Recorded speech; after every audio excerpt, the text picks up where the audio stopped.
Hello everyone, welcome to another episode of Hawk Talk. I am Prashant, your host for today, and आज हम बात करने वाले हैं SIPs के ऊपर. अब तक आप लोगों के काफ़ी डिफरेंट एक्सपीरियंसेस रहेंगे SIPs को लेकर, एंड हमारे साथ आज मंडुगर है जो अपने एक्सपीरियंसेस एंड अपनी लर्निंग आप लोगों के साथ शेयर करेंगे. This episode is brought to you by Handi Highway Dining. More about it at the end of the video.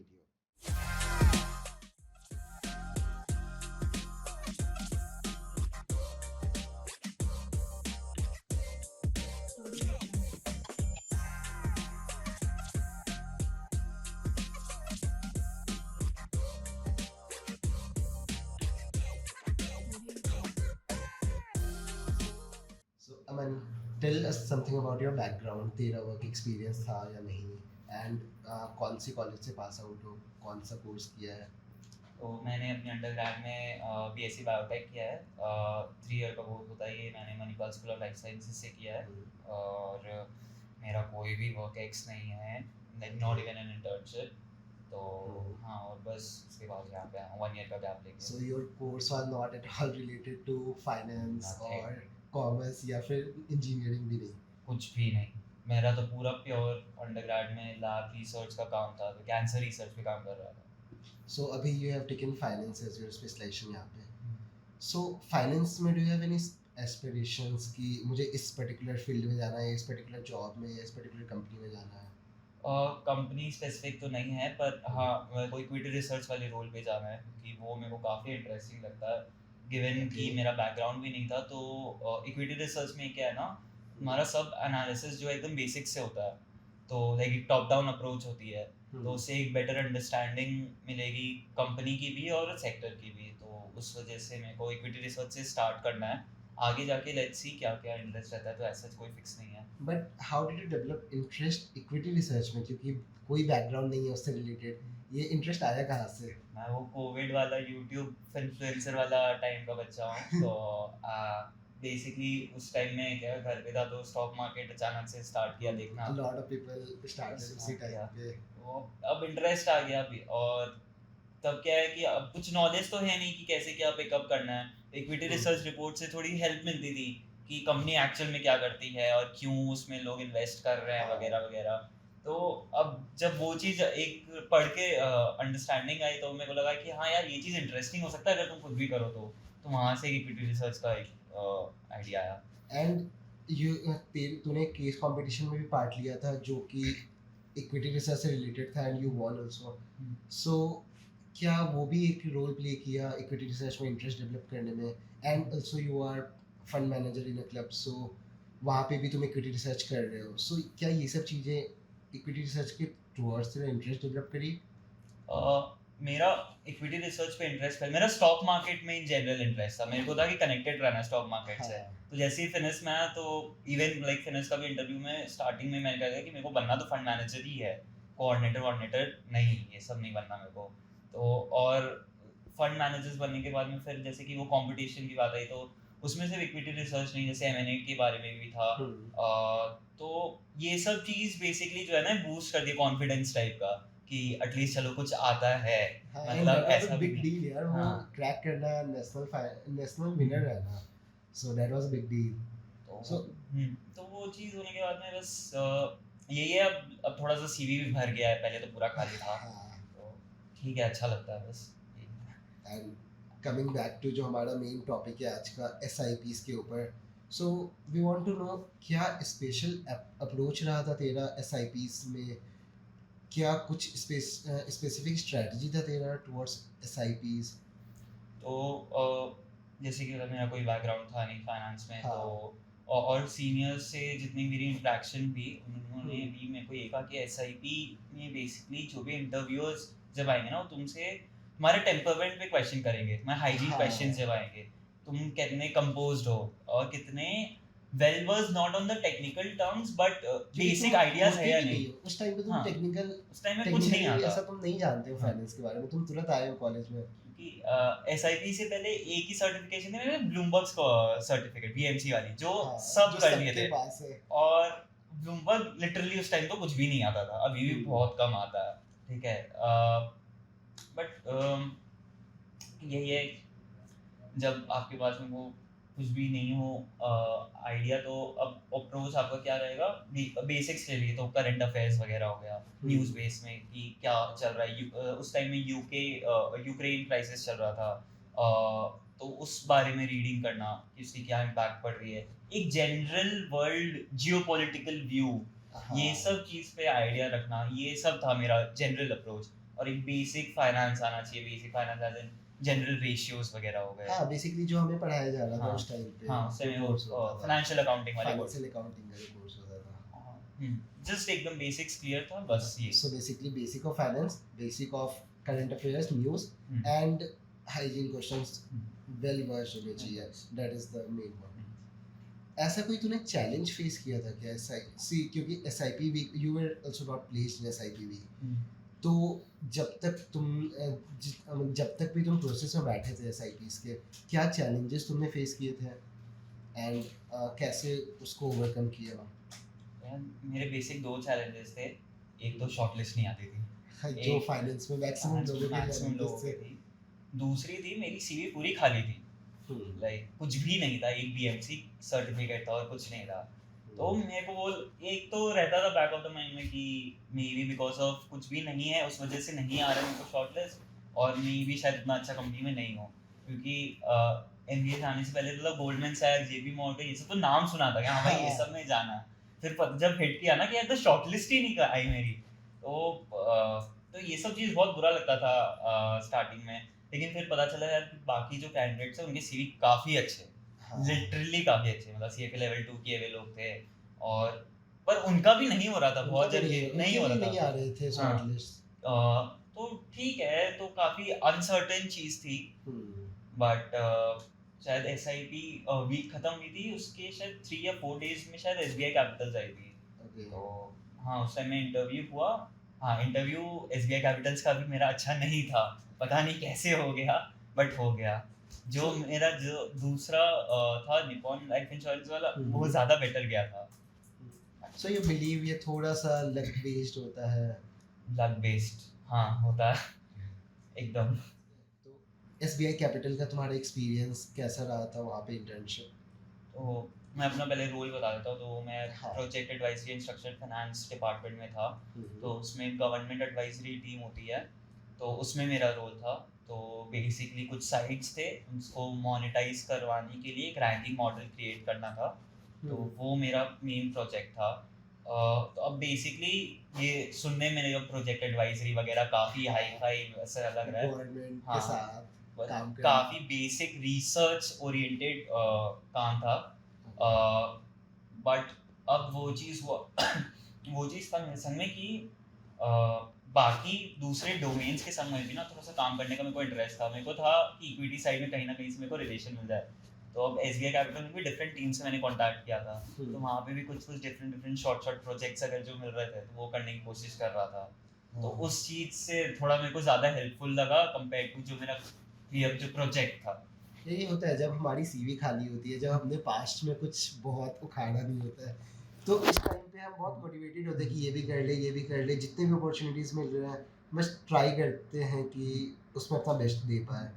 सो यही अप्रोच था तेरा भी? यही अप्रोच था, प्लस था कि कभी इंटर्नशिप की भी नहीं थी, फर्स्ट टाइम था। तो ऐसा था कि एक अच्छा इंप्रेशन भी रखना है कि भाई कि ये बंदा काम कर रहा है, एटलीस्ट मैनेजमेंट को भी लगे। तो अगर कोई वीडियो का सीन भी बनता है तो एटलीस्ट कंसीडर है। सो अब मैं थोड़ा सा इस टॉपिक से डाइवर्ट करूँगा। ये अभी जितने जूनियर्स SIPs के लिए बैठ रहे हैं, स्पेशली फाइनेंस में, उनको थोड़ा आइडिया नहीं लग पा रहा है कि ये डोमेन में क्या JDs होंगी, इस डोमेन में क्या JDs होंगे, एक्चुअल में इन्वेस्टमेंट बैंकर क्या करता है, एक मर्चेंट बैंकर क्या करता है, एक बिजनेस फाइनेंस इंटर्न क्या करता है, या फिर रिस्क एनालिस्ट क्या करता है। तो can you just give a brief her domain के बारे में? एक तो पहले चीज़ बता दूं कि SIP में जो भी अगर रोल आ रही है ना, लाइक मेजॉरिटी ऑफ ये रोल आपको कोई फ्रंट एंड रोल या फिर ऐसे पोर्टफोलियो मैनेजर या वैसा कुछ रोल नहीं जैसा हम मिलेगा। सपना से जाके आए हाँ, होंगे SIP में नहीं मिलेगा, क्योंकि आपको अभी कुछ नहीं आता, लिटरली कुछ नहीं आता, आप अभी स्टार्ट कर रहे हो। प्लस आप खुद भी सोचो ना कि अगर आपको कोई कंपनी में अभी मिल रहा है, सीधा आपको फंड मैनेज करने नहीं देगा, नहीं जानता आपको, real money involve real money involve है, तो आपके डिसीजंस पे रियल लोगों को इम्पैक्ट पड़ता है, तो ये चीज़ पॉसिबल नहीं है। दूसरा, अब अगर मैं डिफरेंट जेडीज पे भी अगर जाऊँ ना, तो जब हमारे टाइम पे भी जब जो जेडीज आ रही थी और जो एक्चुअल में लोगों ने काम किया है, वो जमीन बहुत आसमान का different- फर्क है। ये मैं पर्सनली एक्सपीरियंस किया, बहुत हाँ, डिफरेंट है। क्योंकि मेरे में था कि तुमको फाइनेंशियल मॉडल बनाना है वगैरह वगैरह, मेरा प्लेन रिसर्च का काम था, तो कुछ भी फाइनेंस का काम ही नहीं आया। अब अगर मतलब एक बेसिक आइडिया देना चाहूँगी डिफरेंट रोल्स के बारे में, एक कैपिटल मार्केट का पहले एक ओवरव्यू बता देता हूँ कि देखा जाए तो हाउस होल्ड है, हाउस होल्ड के पास में सेविंग्स होती है, और कंपनी है, कंपनी के पास में प्रोजेक्ट्स होती है, प्रोजेक्ट्स को फंड करने के लिए चाहिए पैसे। अब पैसे कहाँ से आएंगे? जो हाउस होल्ड के पास में सेविंग्स है, हाउस होल्ड सेविंग्स कंपनी को देती है, कंपनी इनको रिटर्न्स देती है, तो ये फ्लो को बोलते हैं कैपिटल मार्केट्स। अब इनके बीच में जो है काफी सारे आपके ऑर्गेनाइजेशंस आते हैं, जैसे बाई साइड आ गए, सेल साइड आ गए। अब अगर मैं सेल साइड के बारे में बात करूं तो ये सारे ब्रोकरेज हाउसेस वगैरह हो गए, आईसीआईसीआई सिक्योरिटीज वगैरह, ये सब जो इक्विटी रिपोर्ट्स वगैरह बनाती है, जो पब्लिकली अवेलेबल होती है, तो इनका काम हो गया एक प्राइमरी रिसर्च करना इन लिस्टेड कंपनीज पे, टू गिव इक्विटी रिसर्च, और उनको एक टारगेट प्राइस देना कि होल्ड, बाय या सेल, ये एक रेकमेंडेशन देना। और बाई साइड का बेसिकली काम, बाई साइड्स में बेसिकली आ गया कि हेज फंड्स आ गए, पेंशन फंड्स आ गए। इनका बेसिक रोल हो गया कि आप जो हो सेल साइड का जो रिपोर्ट्स आए हैं उनका इंसाइट्स लेके आप खुद अपना ओन ड्यू डिलिजेंस और रिसर्च करके आप एक बड़े डिसीजंस लेते हो। तो बाई साइड वाले फर्म के पास ना एक्चुअल में पैसे होते हैं मैनेज करने के लिए। और ये लोग जैसे कि आपके वेल्थ मैनेजर्स हो गए, पोर्टफोलियो मैनेजर्स हो गए आपके, फिर रिस्क एनालिस्ट वगैरह यहाँ पे इस साइड में आ जाएंगे आपके।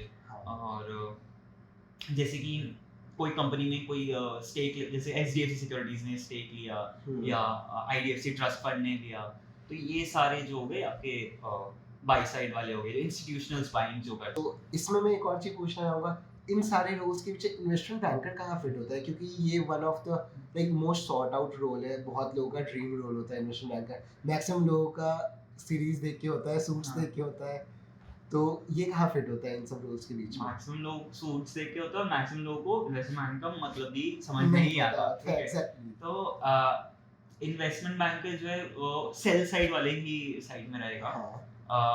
आपका इसमें रोल्स हो जाएगा, कोई कंपनी को अगर फंड्स रेज करने हैं, कुछ भी फाइनेंशियल प्रॉब्लम्स आ रही है, तो वो इन्वेस्टमेंट बैंकर जो है वो कंसिडर करेगा डिफरेंट अप्रोचेस की कैसे उसको मैं सॉल्व कर सकूं।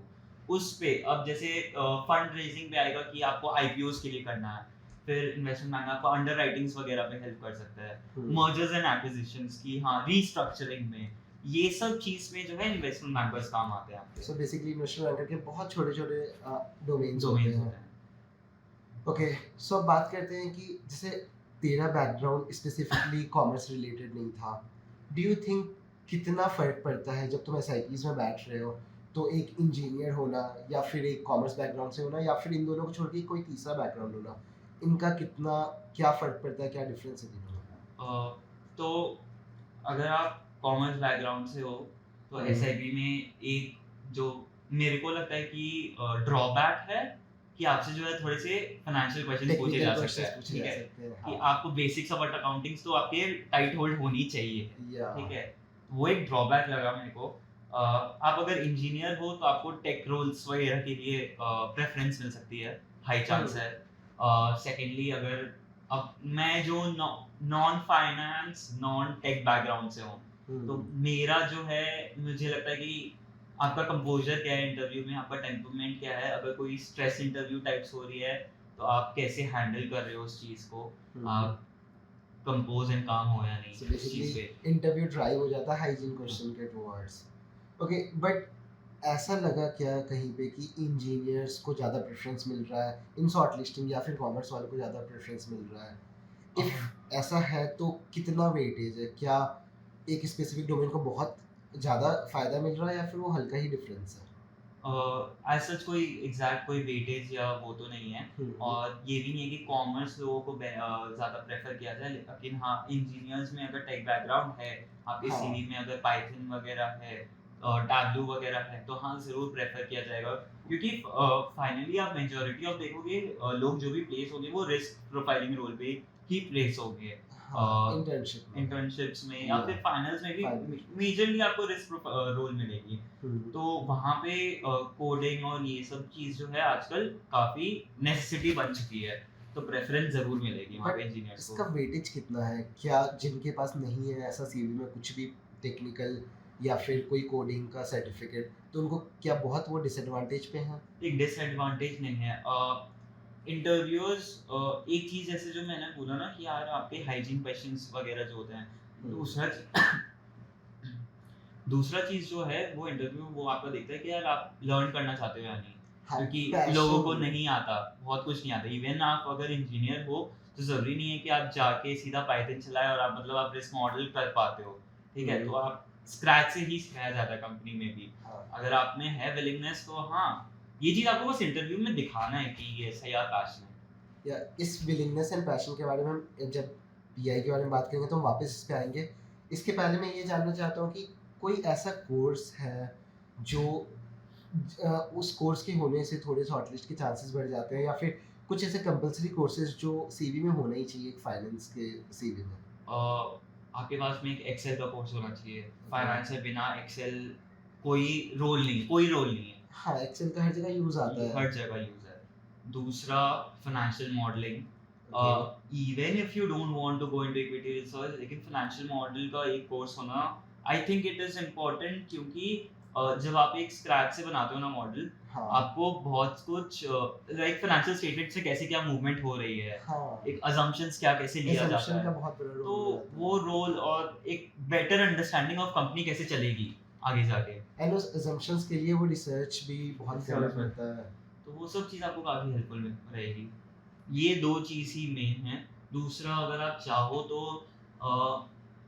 सीएफआई के कुछ कोर्सेज़ रहते हैं फ्री वाले, फाइनेंशियल अकाउंटिंग्स वगैरह, बेसिक्स ऑफ अकाउंटिंग्स के लिए, तो हाँ, वो चीज़ भी आप लोग कर सकते हो।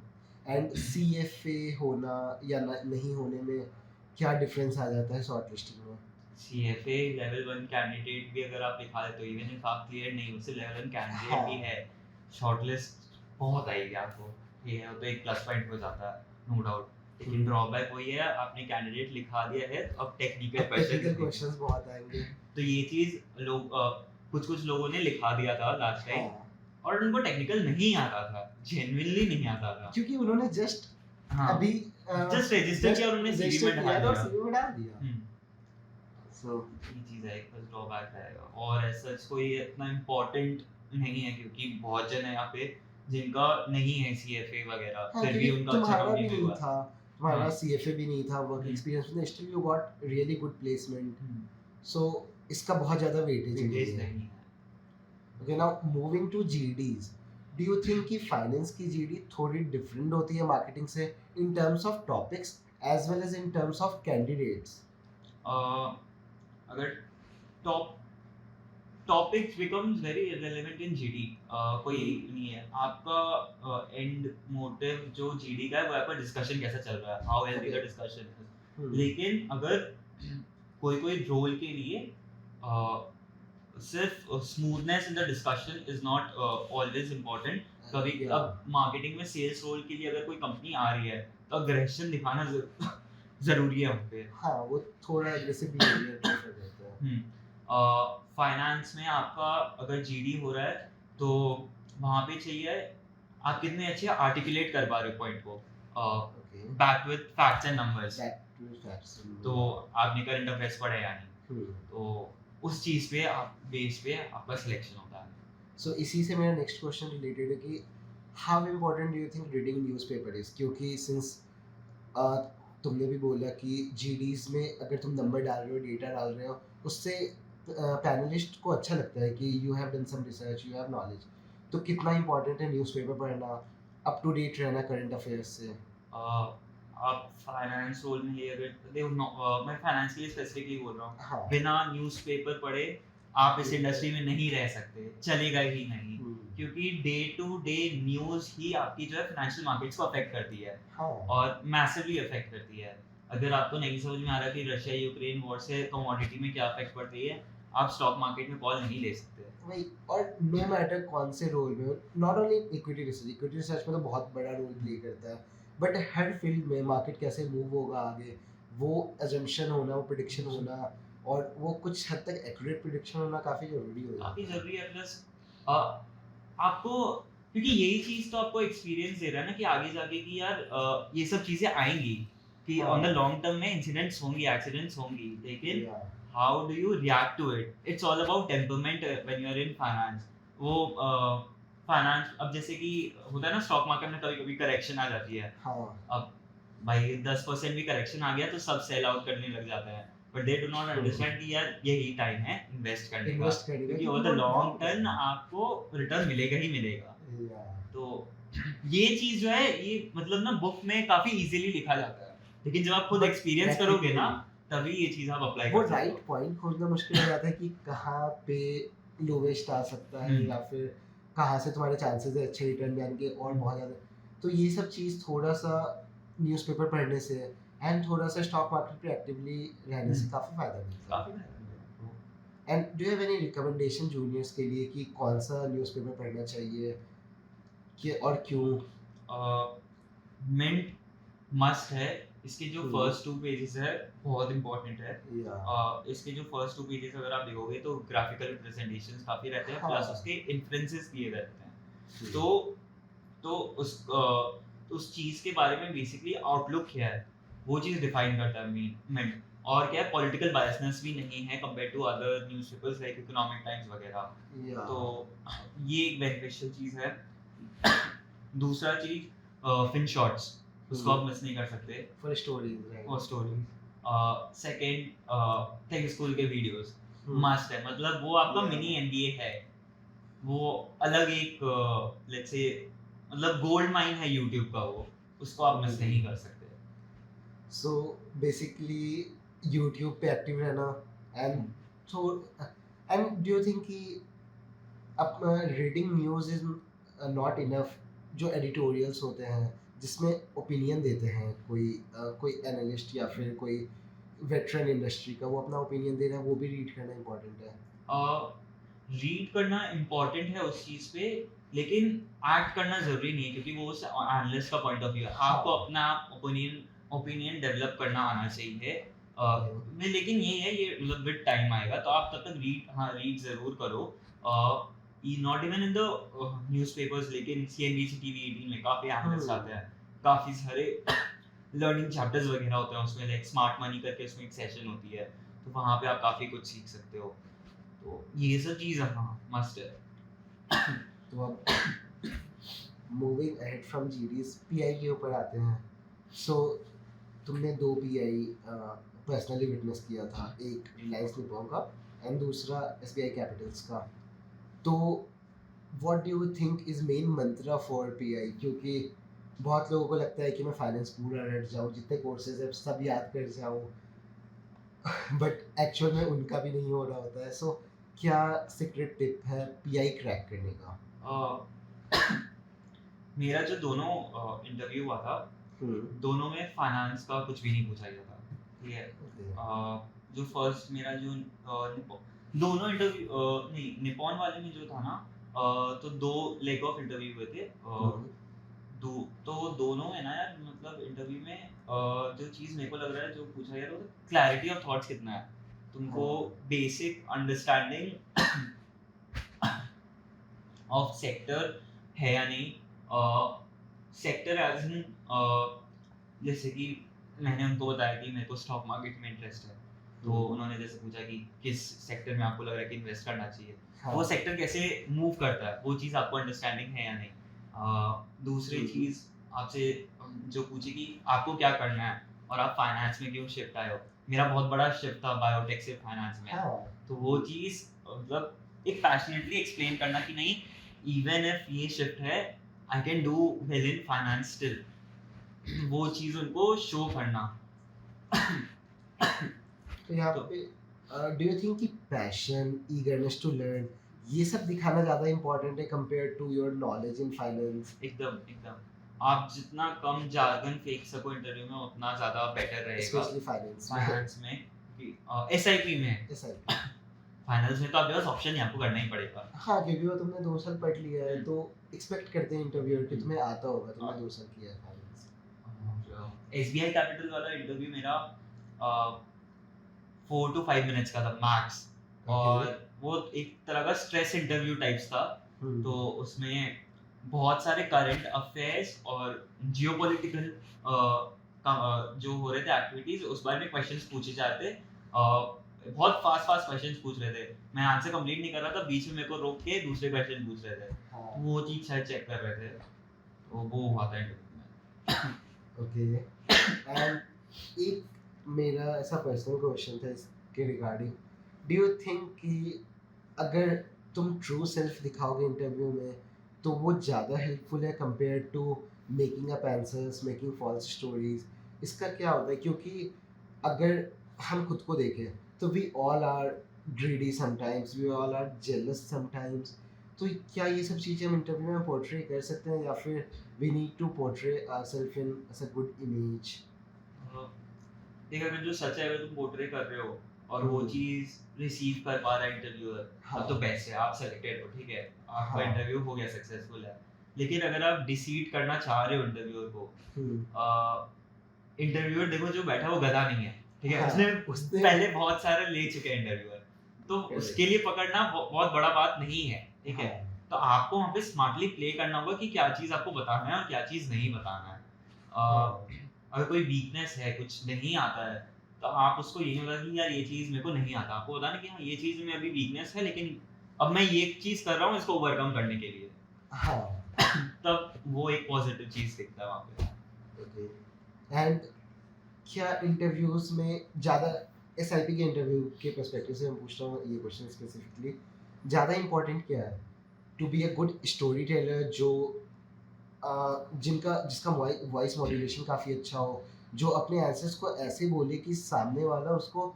बहुत ध्यान से सुने एंड उससे थोड़ा रिलेट कर पाए, ये ज़्यादा इम्पोर्टेंट है या फिर टू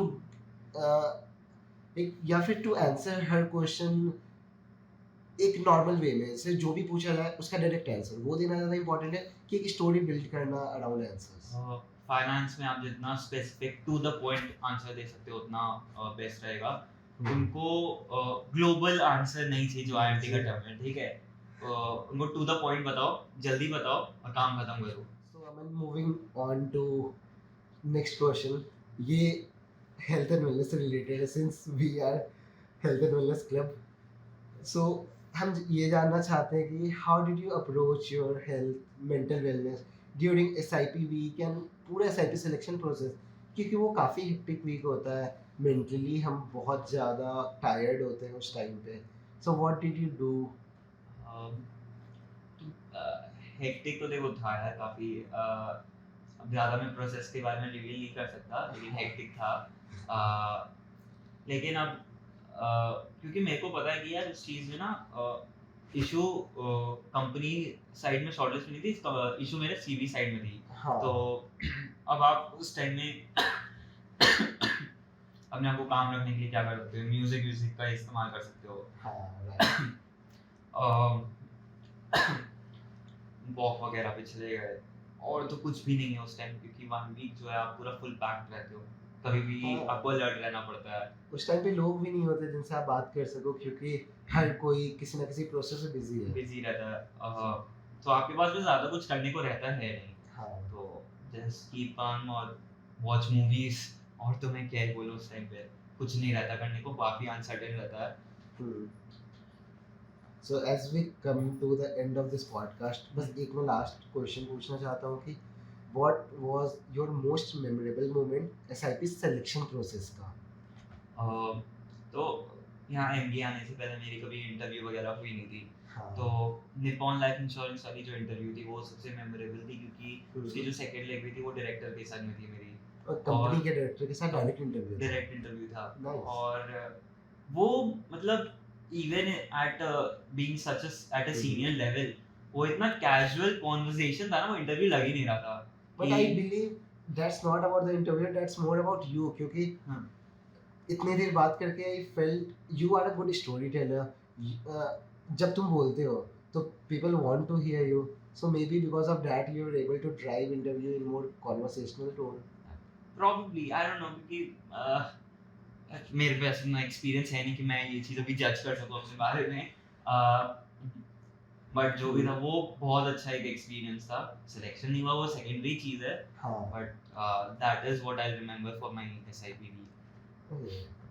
So that's it आज के लिए, and I hope ये सबके लिए काफ़ी enriching रहा होगा ये पॉडकास्ट, एंड पर्सनली मुझे बहुत मज़ा आया सुन के, एंड होपफुली जब मैं फाइनल से बैठूँ तो इसमें से काफ़ी चीज़ें मैं अपने प्रोसेस के टाइम अप्लाई कर सकूँ. So thank you, Aman. Thank you for coming to our podcast. Thank you. For fine dining experience, amazing food and great ambience, please do visit Handi Highway Kitchen in RDC. IMTNs will get a free mocktail by showing their ID cards on every order.